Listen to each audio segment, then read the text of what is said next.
Bismillahirrahmanirrahim. Assalamualaikum warahmatullahi wabarakatuh.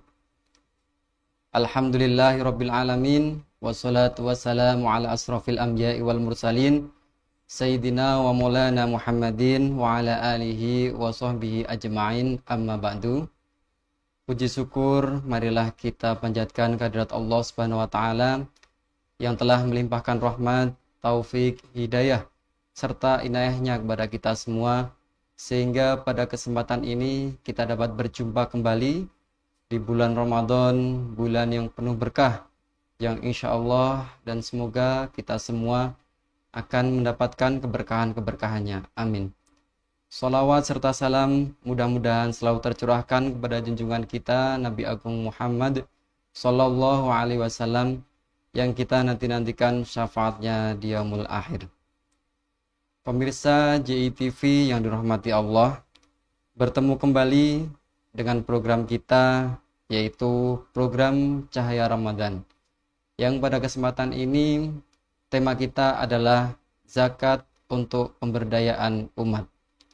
Namun sebelumnya, mari kita sapa terlebih dahulu narasumber yang telah hadir di tengah-tengah kita, yaitu Bapak Kiai Haji Jazilus Sakho MA PSD. Beliau merupakan Wakil Ketua 2 Bidang Pendistribusian dan Pendayagunaan Basnas Daerah Istimewa Yogyakarta, dan juga sebagai pengasuh Pondok Pesantren Nurul Ihsan Sleman Yogyakarta. Assalamualaikum Pak Kiai. Waalaikumsalam warahmatullahi wabarakatuh, Mas Abid. Berpun kabarnya Pak Kiai? Alhamdulillah baik. Mas Abid juga semoga Alhamdulillah baik. Nah, mungkin di sini banyak dari pemirsa yang belum mengetahui lebih dalam apa itu zakat, apa itu fungsi, apa itu zakat itu untuk apa, dan lain sebagainya. Monggo Pak Yai bisa dijelaskan. Ya, terima kasih. Assalamualaikum warahmatullahi wabarakatuh. Para pemirsa sekalian, terima kasih Mas Abid. Ya, zakat ini dari sisi bahasa itu adalah zakat itu membersihkan. Jadi membersihkan harta. Tapi juga bisa bermakna nama yanmu an-numu. Jadi tumbuh. Jadi zakat ini juga bisa bermakna tumbuh. Jadi zakat ini memang berkaitan dengan membersihkan harta kita yang selalu bertumbuh. Jadi memang sesuai dengan tema kita kali ini kan, zakat untuk pemberdayaan umat. Ya memang zakat itu memang untuk memberdayakan, karena ada pertumbuhan di situ. Nah karena itu kita semua sudah mengetahui bahwa zakat ini menjadi salah satu rukun Islam di antara 4 rukun Islam yang lain, di antara sholat, di antara puasa, dan rukun Islam yang lain. Yang ini memang pengetahuan tentang zakat ini memang kebanyakan dari kita belum tahu secara detailnya atau apa gitu, karena kadang kita sendiri sebenarnya tidak sadar kalau kita sebenarnya sudah wajib untuk mengeluarkan zakat, tapi karena ketidaktahuan kita, pengetahuan kita, akhirnya saya sudah wajib zakat atau enggak gitu. Padahal ini zakat penting sekali ya, karena penting sama seperti kewajiban kita kalau kita merasa kalau kita enggak sholat itu enggak enak gitu ya. Zakat pun juga sebenarnya harusnya sebagai dianggap sebagai seperti itu gitu. Jadi nah karena itu bahwa zakat ini makna dasarnya sendiri adalah membersihkan dan tumbuh, juga bisa bermakna kasratul khair, banyaknya kebaikan, atau bisa bermakna zakat itu sendiri bisa bermakna al barokah. Barokah kalau di dalam teks-teks di literatur itu barokah itu maknanya ziyadatul khair. Jadi memang zakat ini sebenarnya kalau kita mengeluarkan zakat, ini sebenarnya bukan malah berkurang ya Mas. Tapi akan bertambah, kebaikan itu akan semakin bertambah. Nah karena itu, terutama di bulan Ramadan yang penuh berkah ini, penuh dengan ziyadatul khair, ya ada baiknya kita ini juga mengeluarkan zakat kita. Nah biasanya kalau tidak zakat fitrah kita ya zakat mal kita. Nah karena itu zakat sendiri memang sebenarnya ada dua, yaitu pertama adalah zakat untuk diri kita sendiri, membersihkan diri kita, dan yang kedua zakat untuk harta kita, yang itu di luar diri kita, yang kita namakan dengan zakat mal. Jadi zakat itu ada dua, zakat fitrah untuk membersihkan diri kita, dan juga untuk zakat mal untuk membersihkan harta kita. Jadi ada dua itu. Nah ini memang harus dilaksanakan, terutama pada bulan Ramadan kayak gini ini, kan orang itu mulai bulan Ramadan ini kan kita sudah boleh mengeluarkan zakat fitrah sampai nanti setelah sebelum melaksanakan sholat Idul Fitri. Nah, di bulan Ramadan ini juga momentum yang sangat baik ini untuk kita mengeluarkan zakat mal kita. Karena kadang siklus 1 tahun itu zakat mal itu kan juga di antara syaratnya itu juga kan ada yang haul atau 1 tahun, siklus 1 tahun. Nah, untuk menandai 1 tahun itu biasanya orang-orang biasanya ya ini di bulan Ramadan saja, di dalam kesempatan dan waktu yang penuh berkah. Jadi ya mengeluarkan zakat fitrahnya juga mengeluarkan zakat malnya, itu zakat hartanya, gitu Mas. Nah, berarti prinsip zakat di sini niku tidak hanya spiritual saja maknanya Pak. Nah, namun zakat di sini juga banyak dampak positif untuk memperbaiki kondisi sosial ekonomi umat. Nah, iya, betul Mas. Itu langkah untuk pengelolaan dana zakat yang tepat itu bagaimana Pak? Agar dananya bisa umat itu bisa mewujudkan kesejahteraannya. Ya, jadi kita sebagaimana kita ketahui, zakat ini harus dikeluarkan orang yang, kalau zakat fitrah itu kan zakat person, yang itu siapapun yang beragama Islam itu dia wajib mengeluarkan zakat, dan dia mengalami pokoknya sebelum sholat Idul Fitri dia masih hidup gitu di bulan, dia wajib tidak mengenal siapapun, karena ini adalah zakat untuk diri kita. Nah, akan tetapi untuk zakat mal, ini zakat yang dikeluarkan harta kita untuk bagi orang yang sudah mampu, dan dikeluarkannya ditujukan kepada asnaf-asnaf atau golongan-golongan, ya kan? Nah, golongan-golongan ini ada 8 golongan, yang itu kalau kita lihat ini, kalau kita kaji itu menjadi penting, karena pertama sesuai dengan ayat Quran itu bahwa zakat itu kan diperuntukkan untuk innamas shadaqatu lil fuqara'i wal masakini wal amilina 'alaiha wal mu'allafati qulubuhum wa fir riqabi wal gharimina wa fi sabilillahi wa ibnis sabil fardhatan minallah. Nah, jadi zakat ini dikeluarkan untuk satu, fakir. Kedua, orang miskin. Ya, yang ketiga untuk amil atau yang mengurusi zakat itu. Yang keempat itu untuk orang-orang mu'alaf. Jadi orang mu'alaf ini ada beberapa ulama yang mengatakan mu'alaf ini orang yang lemah ya, masih lemah hatinya. Bisa saja dia orang lemah ini bisa aja orang yang belum masuk Islam tapi udah tertarik untuk masuk Islam, ini atau orang yang baru masuk Islam itu bisa diberikan zakat itu. Mu'alaf itu.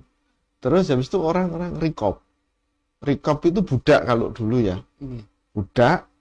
Tapi mungkin dalam konteks sekarang kalau kita memberikan zakat ke budak mungkin harus ada kontekstualisasi makna ya. Terus habis itu pada orang gharim. Gharim itu orang yang mempunyai hutang. Terus habis itu pada fisabilillah, orang yang berjuang di jalan Allah. Nah ini juga tafsirannya agak lebar nih. Kalau dulu kan mungkin orang yang berperang di jalan Allah, tapi sekarang mungkin orang yang ya berperang untuk apa, menegakkan agama Allah ya, bisa macam-macam kan. Terus yang terakhir yang kedelapan itu adalah Ibnu Sabil, yaitu para musafir yang dalam perjalanan, terus habis itu mereka kehabisan bekal, itu bisa diberikan zakat. Nah, dari para mustahik atau orang yang berhak menerima zakat, ini kelihatan sekali bahwa ini kan dominasi yang menerima itu adalah orang-orang yang memang membutuhkan, fakir, miskin, terus orang yang berhutang, terus orang yang di jalan Allah, yang ketika dia fokus untuk berjuang di jalan Allah, dia akhirnya kan nggak sempat untuk memikirkan nafkahnya. Terus juga ada Ibnu Sabil, ya kan, yang kekurangan dalam perjalanan. Juga ada orang yang punya hutang. Nah, ini kan golongan-golongan yang ini penting untuk ketika kita mengeluarkan, punya dampak sosial yang luar biasa. Jadi dampak sosialnya luar biasa. Seperti umpamanya fakir, miskin. Ini kan angka, memang kalau kemiskinan ya kita mau menghilangkan kemiskinan di dunia ya nggak mungkin, tapi setidaknya kita bisa mengurangi itu dengan apa? Memberikan zakat orang-orang yang mampu ini kepada mereka. Nah, para mustahik ini, tetapi supaya ini berdampak yang positif, itu kita tidak hanya memberikan dari sisi konsumtifnya saja. Artinya konsumtif itu ketika diberikan, dipakai habis. Tapi terutama kami di Basnas Daerah Istimewa Yogyakarta, di bidang pendistribusian dan pendayagunaan, itu lebih mengarahkan zakat ini nanti akan kita arahkan pada arah yang produktif. Sehingga betul-betul menjadi zakat ini sebagai pemberdayaan umat itu betul-betul terlaksana. Maksudnya produktif itu bahwa zakat ini kita berikan tidak hanya diterima, dipakai habis. Tapi sebenarnya diterima zakat ini, terus dipakai, terus berkembang. Nah, ketika berkembang, nanti diharapkan itu ketika berkembang, orang yang menerima zakat ini tidak hanya nanti menerima begitu saja, tapi dia kembangkan menjadi modal-modal usaha yang produktif, sehingga dia bisa berubah dari orang yang menerima zakat menjadi orang yang nanti bisa memberi zakat. Jadi dari mustahik, orang yang berhak menerima zakat, menjadi orang yang muzaki atau orang yang berzakat. Nah, ini harapan kita. Jadi sehingga betul-betul memang fungsi zakat sebagai pemberdayaan umat itu nanti bisa betul-betul tercapai. Berkelanjutan kan? Iya, betul. Nah, mungkin kalau dari Basnas DI Daerah Istimewa Yogyakarta sendiri, sudah ada program apa saja, Pak, untuk memperdayakan umat begitu? Ya, program kita banyak ya. Jadi ada 5 klaster utama di dalam program pendistribusian dan pendayagunaan ini, yaitu pertama ada program yang dalam bidang keagamaan yang kita namakan dengan DIY Taqwa. Jadi DIY Taqwa. Terus ini bidang program pendistribusian dan pendayagunaan dalam bidang keagamaan. Terus yang kedua itu kita namakan dengan DIY Cerdas. DIY Cerdas ini adalah program pendistribusian dan pendayagunaan untuk bidang pendidikan. Jadi ya untuk bidang pendidikan. Terus yang ketiga adalah DIY Sejahtera. DIY Sejahtera ini program pendistribusian dan pemberdayaan dalam bidang ekonomi. Terus yang keempat itu adalah DIY Peduli. DIY Peduli ini program pemberdayaan di dalam bidang kemanusiaan. Jadi kalau ada bencana dan lain sebagainya. Nah, yang kelima itu adalah DIY Sehat. Ini program di bidang kesehatan. Nah, ini 8 mustahik ini itu nanti bisa masuk ke dalam 5 klaster program ini. Seperti contoh umpamanya DIY Cerdas. Ini bisa dimasuki itu oleh 8 mustahik itu. Jadi umpamanya dari orang fakir yang umpamanya biaya sekolahnya atau orang miskin, gitu kan, kurang biaya sekolah atau biaya kuliah, itu kita memberikan bantuan-bantuan itu, nah gitu, biaya untuk tunggaan-tunggaan yang berkaitan dengan pendidikan mereka. Yang dinamai DIY Cerdas DIY Cerdas tadi, ya betul. Nah, ada umpamanya DIY Takwa. Ini kita ngasih program-program pemberdayaan pada umpamanya contoh orang-orang yang tidak mampu, terus juga mereka marbot masjid, gitu ya kan? Kita kasih bantuan. Atau ya, dan masyarakat yang di sekitar masjid kita bantu untuk meningkatkan pemberdayaan supaya mereka lebih berdaya gitu. Jadi dan banyak lagi program-program yang lain seperti di DIY Sejahtera kita juga punya program bantuan terhadap usaha kecil menengah. Jadi UMKM ya, usaha kecil menengah UMKM yang ini kita pantau ini. Jadi kita pantau perkembangannya seperti apa itu. Jadi tidak kita kasih habis itu selesai, terus habis itu selesai gitu, tapi kita tidak pantau. Jadi kita tetap pantau perkembangan usahanya dan lain sebagainya. Menjadi binaan kita gitu. Pantau sampai berkelanjutan. Iya. Betul. Jadi banyak sekali program-program untuk pemberdayaan dan sifatnya memang lebih ke arah pemberdayaan sosial, pemberdayaan ekonomi, juga dan ini kita juga sudah mulai merambah pemberdayaan tidak hanya pada persoalan tapi juga kemampuan mereka untuk di dunia digital. Jadi barusan saja kemarin kita kita juga memberikan bantuan untuk workshop, pelatihan untuk bagaimana UMKM ini tidak hanya mereka bisa offline ya, tapi juga bisa produksi mereka secara online sehingga lebih meningkatkan produksi mereka untuk di era digital sekarang juga harus berkembang ya ilmu seperti itu. Iya, karena itu juga bagian dari proses pemberdayaan.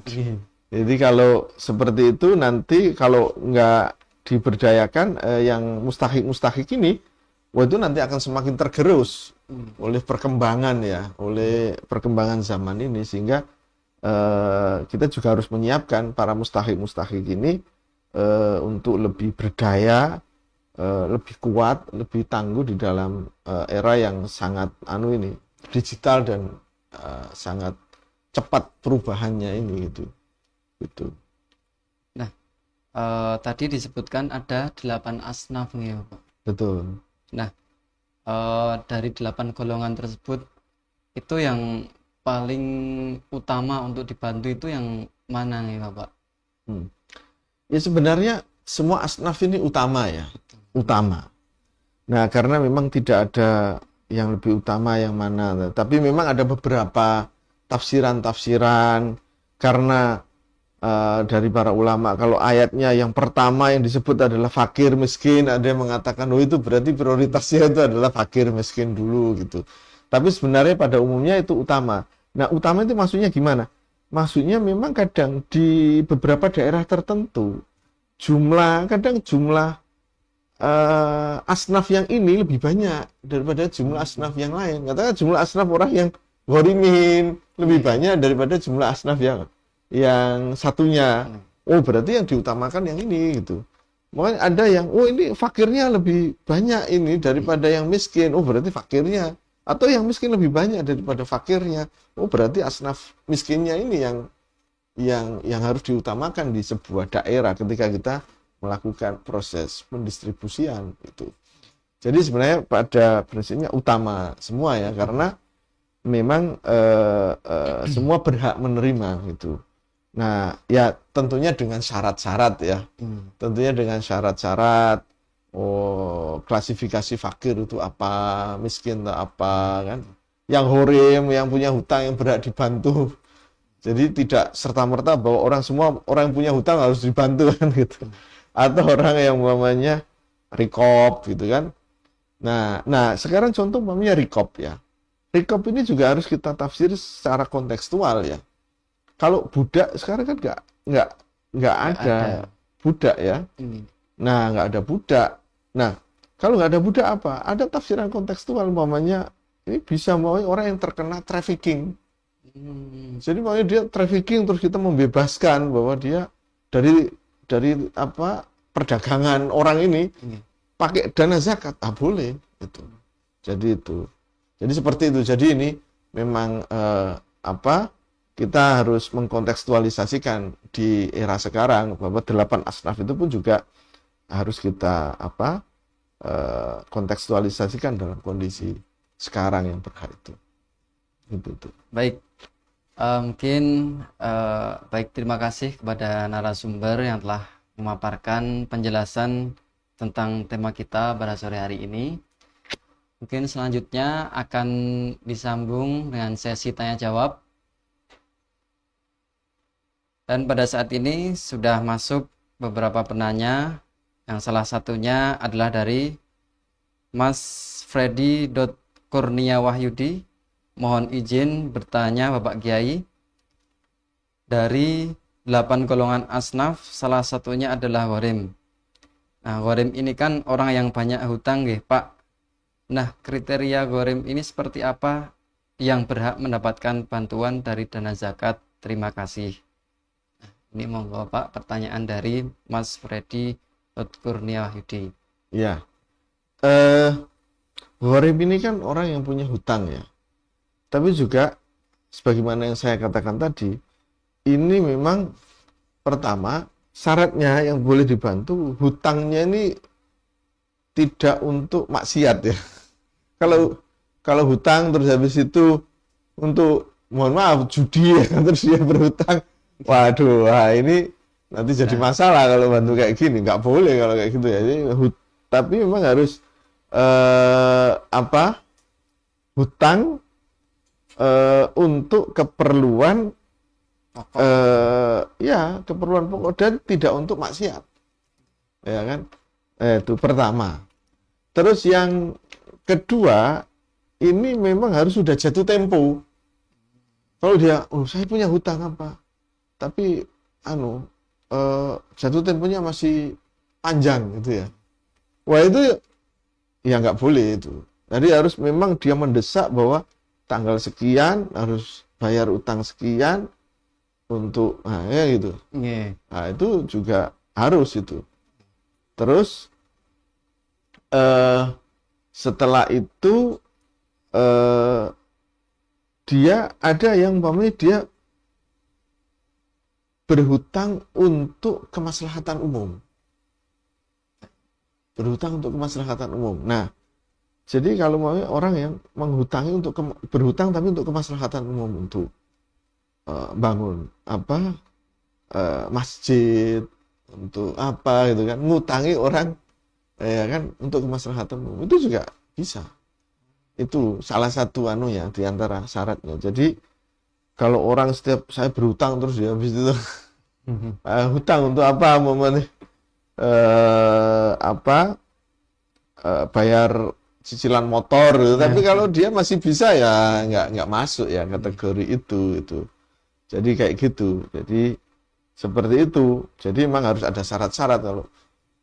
Nah sekarang ini kan sebenarnya marak pinjol-pinjol itu ya, Iya. pinjaman online atau apa itu kita juga harus lihat dulu ini. Jadi nggak semua umpamanya dia orang yang berhutang terus habis itu kita kasih gitu ya, itu tadi antara lain syarat-syaratnya. Jadi atau ada juga orang menanggung hutangnya orang yang berhutang. Itu juga bisa. Ya, menanggung hutangnya orang yang berhutang. Karena memang mungkin dia berhutang terus dijamin oleh satu orang tertentu, terus karena orang yang berhutang ini si A katakanlah si B menjamin hutangnya si A, tapi si B ini hutang orang lain. Nah, itu. Tapi untuk kemaslahatan, untuk apa yang baik-baik bukan untuk yang maksiat. Nah, orang yang menanggung hutangnya orang lain ini pun juga masuk dalam gharim itu. Jadi dia harus apa bisa untuk diberi zakat pada aslaf gharim tadi. Baik, terima kasih Bapak. Ada satu pertanyaan lagi dari YouTube.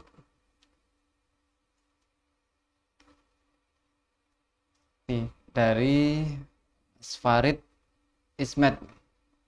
Lebih baik mana berzakat menggunakan beras atau uang? Kalau dengan beras, bagaimana untuk pemberdayaan umat? Ya, sebagaimana yang saya jelaskan tadi, zakat itu kan ada dua, Mas ya. Zakat fitrah sama zakat mal. Nah, kalau zakat untuk beras, jadi beras itu berarti zakat fitrah ya. Zakat fitrah. Jadi itu zakat fitrah. Jadi ya, nah, apakah zakat fitrah harus dengan beras? Sebenarnya tidak harus. Karena dalam teks-teks yang itu kan, zakat fitrah itu adalah zakat yang dikeluarkan itu dengan apa? Untuk dari makanan pokok kita. Bacanya itu kut itu makanan pokok. Kalau kita di Indonesia kan makanan pokoknya kan beras, makanya yang dikeluarkan beras. Tapi kalau di tempat lain, umpamanya kalau makanan pokoknya umpamanya jagung, ya dia harus mengeluarkannya dalam bentuk jagung atau gandum. Makanya kan di beberapa wilayah di dunia ini kan ada gandum. Ya. Nah itu ya berarti ya pakai gandum itu. Nah itu untuk zakat fitrah, itu ya. Nah kalau zakat mal ya mengeluarkannya pakai ya jelas pakai harta ya, pakai uang ya. Nah tapi memang ada pendapat yang mengatakan bahwa gimana kalau zakat fitrah itu tidak dengan apa? Tidak dengan tidak dengan makanan pokok. Ada yang membolehkan dengan apa? Dengan uang. Tapi uang itu seharga zakat fitrah itu. Katakanlah sekarang umpamanya kalau kita zakat fitrah di sini kan biasanya 2,5 kilogram beras. Ya kan? Atau 3,5 liter. Nah, itu berapa harga beras 3, liter ini? Nah, kita konversikan aja ke dalam rupiah. Nah, itu nanti umpamanya ada orang bisa umpamanya zakat ke Basnas, saya nanti zakat fitrah melalui Basnas, gitu kan? Terus pakai uang aja, nggak usah pakai beras. Nah, nanti bisa dibelikan beras oleh Basnas itu, terus nanti didistribusikan itu. Jadi ya bisa saja itu. Jadi itu maksudnya. Kalau zakat mal, apa bisa dengan beras? Nah, gimana? Kalau berasnya seharga nggak apa-apa dijual nanti kan, gitu. Jadi kira-kira seperti itu. Jadi pada prinsipnya zakat ada dua, zakat fitrah itu yaitu mengeluarkannya dengan makanan pokok.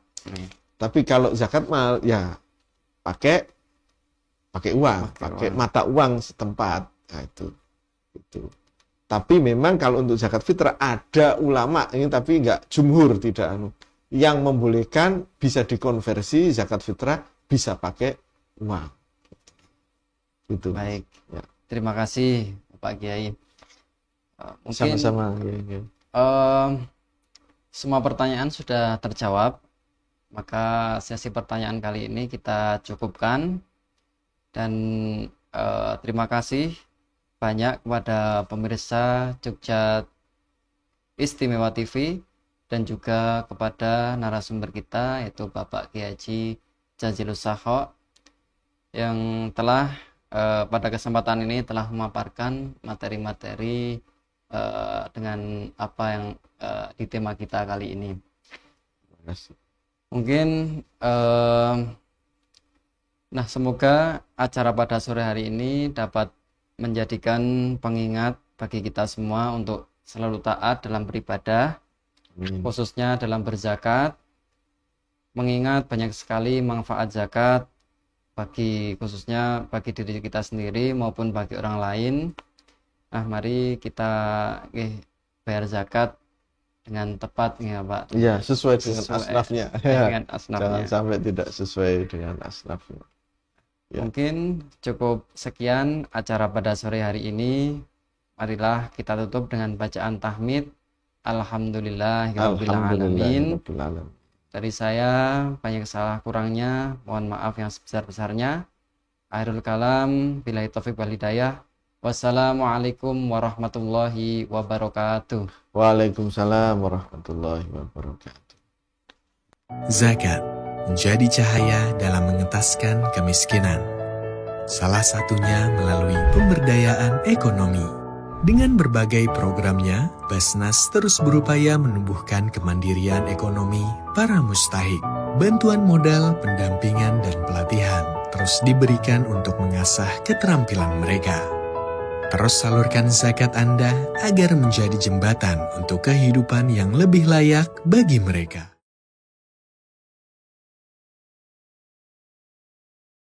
Assalamualaikum warahmatullahi wabarakatuh.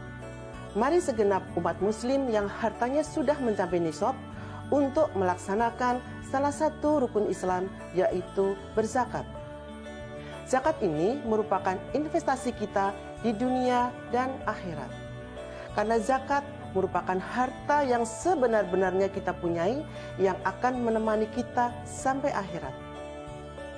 Mari kita salurkan zakat melalui Basnas Daerah Istimewa Yogyakarta. Zakat